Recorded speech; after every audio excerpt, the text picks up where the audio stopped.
don't know if this is live. Let's just hope this is live.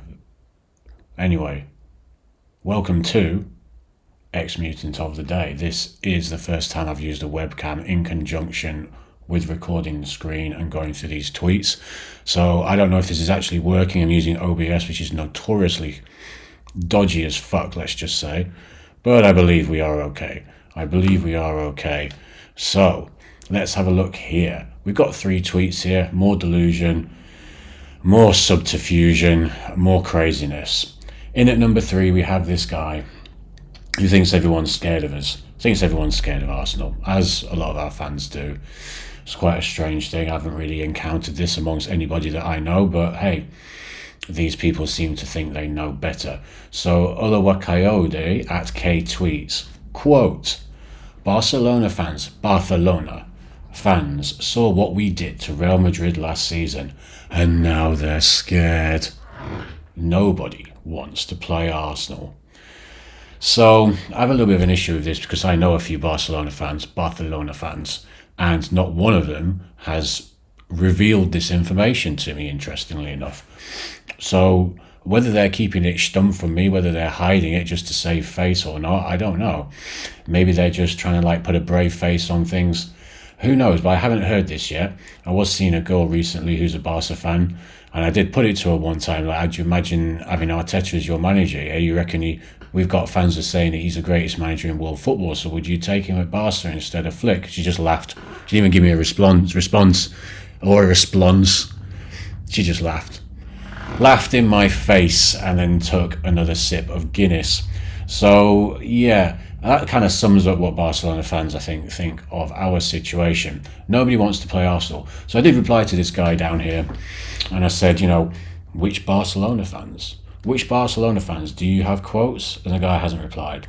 So maybe he'll come back to me later, this social media microbiologist with 50,000. Oh, fucking hell.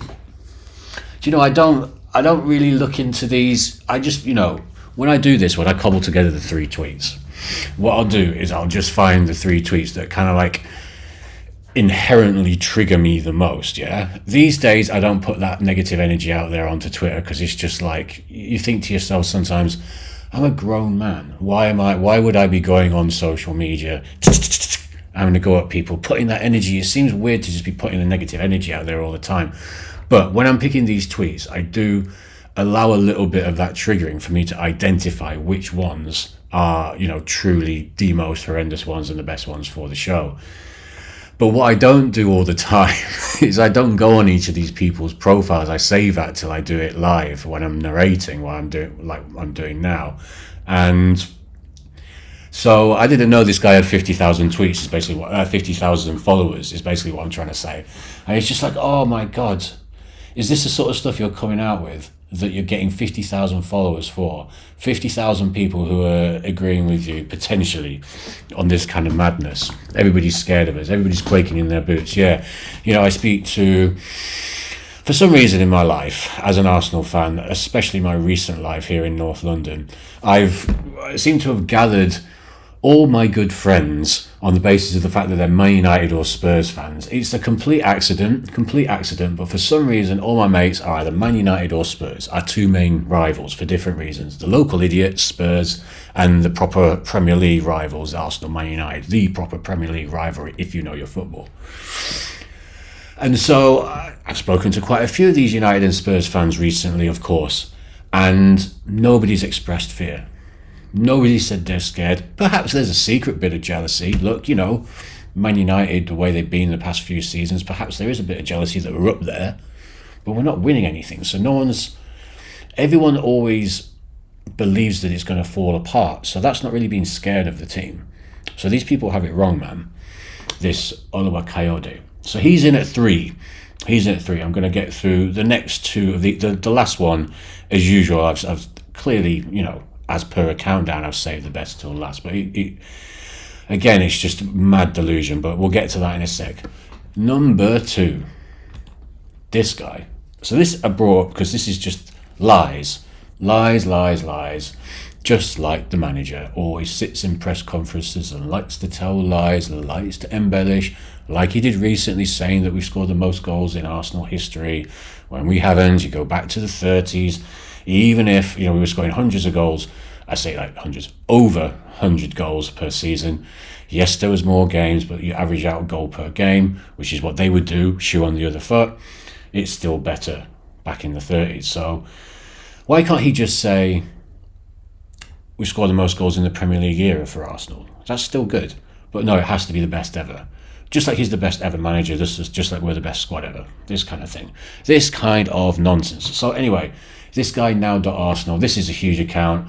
I think he's got like 500,000 followers. Yeah, 479,000 followers. Oh, Jesus God. I knew this and it still throws me. I knew this because I've done this guy before on the show Pause, and mate, honestly, 500,000. Just deep that for a second. 500 fucking thousand. It's not that. That's not a good hand sign to show it. It's fucking huge, man. Fucking huge. 500,000 reach for chatting absolute nonsense on a daily basis. Multiple tweets of sheer fucking ridiculous, stupid, annihilative nonsense. Nonsense that literally annihilates neurons in your brain and makes you stupider when you read it. You lose IQ points when you read some of this guy's shit and all the other people like him. Why is it a lie? Let's read it first and then I will tell you why. Quote, Arsenal have the 9th highest wage bill in world football, despite arguably, being one of the best teams in the world right now. Another sign of the great work that Mikel Arteta, Andrea Berta and the Crunkies have done over the last few years. Man United, Chelsea, Liverpool, PSG, Real Madrid, Bayern Munich, Man City, Barcelona all have higher wage bills. Factually inaccurate. And here's the evidence. Well, the evidence is in the form of my tweet, but you can also just look the evidence up on Transfer Market and all this kind of stuff. But I have copied and pasted from Transfer. Was it Transfer Market? It was one of those websites anyway that gives you the wage bill structure information. I don't know how they put the way they put together. I guess it's an algorithm. The way they put together some of those websites, how they keep them up to date, is fucking crazy to me. It's like with the betting sites, how they keep the organisation, the algorithmic organisation is fucking off the scale. It's always really impressive to me. Anyway, that's a caveat. I have said here factually incorrect because it is. Instead, we're actually fifth out of the teams that he mentioned, and we can hardly show off, given the fact that in terms of wage, we can hardly show off, in the context of wages, given the fact that we pay Havertz 280 grand, we pay Odegaard something like 250 grand, we give Martinelli 200 grand, we gave Madueke 100k pay rise, we gave Calafiori 100k pay rise, we gave Zinchenko 100k pay rise before they'd done anything for the club, before they'd done anything to deserve it. Saka has his pay rise, but at least he has a huge contribution to getting the team to where it's at. You can argue he hasn't won us any trophies. I fully understand that. However, he has at least played a pivotal role in getting to the team to where it is. You can also argue 300k is too much. Probably is. But once you've given Havertz 280k a week, etc., and all the other wages I just mentioned, you kind of have to, relatively speaking, give Saka the fucking 300k at least. So that's the situation we put ourselves in, and this is another point, which is why this is another point to his point of us being amazing with the wages, because we set that structure up of overpaying players. When we get a player we do actually genuinely need to give a deserved pay rise to, the fucking, because we have Havertz on nearly 300k, Saka has to be on that. At least you can't pay Saka less than Havertz, but you've already put Havertz so high that you've fucked it up for yourself, basically. As I say, I'm not saying Saka doesn't deserve a pay rise, but it's just that we've been kind of like railroaded into paying him so much now. And, is he going to be injured? That's a separate point. But anyway, I'll continue. I digressed slightly. Look at this table here, yeah? He said we were 9th. We're actually 5th. Real Madrid are top, Bayern 2nd, City 3rd, Barca 4th, us 5th. So he's factually inaccurate, and he's just another it's just another tweet of his and people like him who are trying to kind of like make the most out of this. See, what this is, a lot of this, I've said this before on this show, what this is a lot of the time is because we don't have actual silverware in our trophy cabinets to go, hey, look at that. Oh, look at that Champions League. Oh, look at that title. They like to bring out the is yours gold. Is yours gold. They like to bring that out. But then they don't set that same standard for modern times, which is a bit weird, a bit hypocritical. But then that's the modern delusional Arsenal fan for you. But my point is, this is just another in a long line of statistical, and even though it is a lie as well, but he's trying to put forward this statistical argument, as they do, in the absence of actual trophies, to demonstrate that we have superiority. Because we can't demonstrate superiority by saying we've won the league, we've won multiple FA Cups under Arteta, we've won European titles. We can't say any of that. So we have to have low wage bills, relatively low wage bills compared to competitors, or we have to have calendar year tables that we're top of, or goal score tables that we're top of, all this kind of stuff, because we don't have trophies to flex. And that's why it comes in at number 2, because I just think it's another continuation of that stupidity. But now, I'll take a little sip of my water. Not gin, unfortunately. Not until April. No gin till April. And no drink since December the 30th. I'm going to April the 2nd when there's a nice drum and bass party on. And it's going to be a nice long weekend. Easter weekend. So looking forward to that. So another month to go-ish, basically. And then I can have some gin and beer and whiskey and tequila and all that good stuff. Anyway, in at number 1 for today. This. Now, this isn't me. Just to clarify, you can see on the screen here a huge fake, what did they call it? What did they call these things? Tifos, stating, shit club, no history, and the Chelsea emblem, the Chelsea badge. Now, this isn't me trying to stick up for Chelsea. What I'm going to point out with this is it's a little bit of a faux pas. All things considered, it's not the best idea to promote this. I know we're playing Chelsea tomorrow, and I'll do a little prediction at the end. We'll see how that goes. But bear in mind, please, that over the past 20 years, let's say this century, Chelsea have a better trophy haul record than us. They certainly have, in their entire lifespan, a better European history than us. So shit club, no history.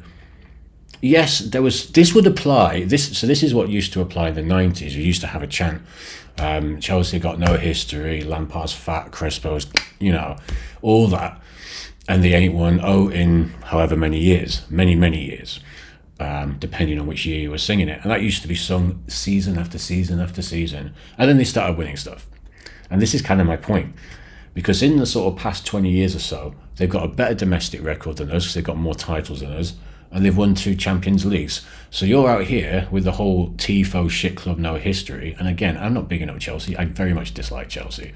So I'm not trying to do them any favours or anything. But just factually, this is wrong. Not for the last 20 years anyway. And again, it's like, right, you're trying to flex on them and sort of trying to say, look, we've got X amount of titles. Presumably this is a bit more like, we've won more titles. What I suppose this is trying to say, in a way, is like, we've won more Premier Leagues, we've got a better Premier League history, blah, blah, blah. Which is fine, but again, it's in the absence of anything recent. The last time we won the title was 2004. So to be flexing a sort of you've got no history vibe, that's not really relevant. We're not Man City. If you were Man City, you've won all that they've won over the past 10 years. God knows I wouldn't want to list all the things that they've won. I wouldn't remember them all. But you guys all know. Multiple titles, multiple this and that. Champions League. Then it would work. But we can't flex on other clubs for not having a history. Yes, we've got better Premier League title history than Chelsea overall going way back. But at the moment, this isn't something you flex. This isn't something that makes you look good. It just makes you look like a delusional idiot, which is the point of the show, to expose these delusional people. Who is this person? Anyway, let's have a little look. I'll get into a Chelsea prediction, and then And then, yeah, we'll wrap it up because I've got to go to Hatfield and I'm probably going to miss my train, to be honest with you. Probably going to have to get the later one, but who cares? I will still be there pretty early because I'm going to see a friend of mine. I usually get there at like 8. So even if I miss the next train, I'm going to get there at like 6:30. So it's all good. So let's have a look at this guy. Oh my Christ. Nearly 7,000 followers. At least it's not. The thing is as well, like, he's got the Victoria Concordia crest, victory through unity, and it's all like, it's all very, I approve of a lot of that. The tradition, the old badge, the cannon facing the right way. Why are you doing this? I get it. It's a little wind up, but you kind of got, when you're winding people up, you got to wind up with a bit of substance. You got to wind up so, if you're going to punch someone, you don't leave yourself open. This is a punch where you just left yourself open. You haven't gone back in and guarded yourself, and you're just leaving yourself completely wide open for another little sucker in the nose, mate. Blows to the nose. Nasenbluten. If you like your speedcore, I used to like speedcore. Speedcore was kind of like a speeded up hardcore music back in the day. There used to be a song from Nasenbluten, Blows to the Nose. And that was a heavyweight tune. And yeah, you're setting yourself up for a blow to the nose if you're going to go shit club no history at a club that's actually got a better history in the past 2 decades than your own club. So what are we doing here? What are we doing here? So, yeah, tomorrow is the Chelsea game. I thought it was going to be a bit more of a struggle until I realised that Fofana, Cucurella are out. Yes, they've got returning players, but I still think we're going to have too much. I will go for, I'm so tempted to go for a 3-0, but whenever I do something like this, we draw. So I'm going to go in between and I'm going to go like 2-0, 2-1. Because, yeah, I'm just many times bitten, many times shy about predicting big wins for this club. But put it this way, it wouldn't surprise me if we did get a 3 or even 4-0, or even a repeat of the 5-0. And that's not to say that we're the most amazing team ever. I just think that Chelsea at the moment, even though Rossignol has started okay, with those injuries, with us on a bit more of a high now after the Spurs game, I think this is the wrong timing for Chelsea and the Emirates. Their record at the Emirates, I think they scored 1 goal at the Emirates in 3 years. So I think it's set up for a comfortable win for us. But you can never underestimate this club's propensity to fuck it up. So I'm just going to go with a 2-1. I'm going to stick with my 2-1. I think we'll concede. I think Chelsea will be gunning for us a little bit because of the League Cup. But we're going to have too much for these guys. Surely. May need to revise that. When I see the lineup. If I see Odegaard starting, we might end up with a 0-0, 1-1. But if he doesn't start, which I don't think he will, I'll put that out there, then I think we get a 2-1, maybe 3-1, something like that. But I'm going to say officially 2-1. All right, I got to get this train soon. I got to jump into the shower. Like and subscribe, guys. This is going to be us every day. I'm going to do 3 tweets, count them down, take the piss. Just show people that like when people say, well, why do people call Arsenal fans delusional? Why do they mock us so? This is why. And people need to understand that. That's what we're doing. We're bringing understanding, learning, knowledge and wisdom. And on that happy note, have a good weekend. Come on, the Arsenal. Peace.